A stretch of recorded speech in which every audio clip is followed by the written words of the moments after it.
My name's Brooke Mason. I'm 32 years old. The sport that I'm participating in is bodyboarding. I've been doing it for about 20 years, I guess. Recently stopped travelling, just having recently got married. Now I'm just basically building a house. That's my main goal for the winter. I got into bodyboarding basically through hanging out with my brother and my friends and his friends. Just them spending loads of time down the beach and just having the time of their life, so I sort of thought, well, might as well get involved with that. I look up to the guys who have smooth textbook styles, you know, everything that in bodyboarding you see at the moment. Australians are kind of dominating the sport.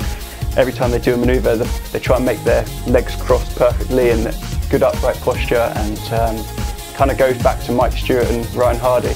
And if I could, that's who I look up to, and you know, trying to get my style as much as I can like theirs. But basically the Australian style is kind of just super smooth, nice drawn out lines, and try to make big airs and sort of keep it flowing, you know, rather than forcing stuff like the Spanish and sort of South Americans are kind of famous for going big but kind of just getting the job done as opposed to making it look good. So yeah, I think style is really important.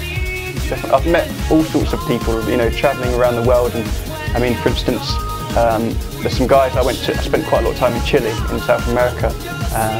Got really friendly with the locals who have kind of got a reputation for being kind of a bit of a feisty bunch. I got sponsored probably, it's not that long ago, maybe 4 or 5 years ago. I was quite late. I've never really done any of the competitions.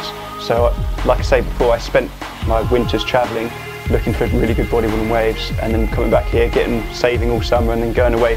So it'd be 6 months here, 6 months away, sort of thing.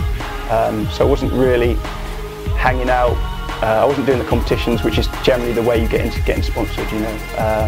Or if you're hanging out with sort of good photographers, if you've got a half-decent photographer and a half-decent bodyboarder, you can get good photos. So I didn't really make much of an effort, really, to be honest, with the competitions or hanging out with photographers. I just enjoyed what I was doing, and then when I sort of started spending a bit more time in the country, I suppose I started getting more shots in the mags and stuff, and then luckily got approached by a few people, and yeah, been happily sponsored since.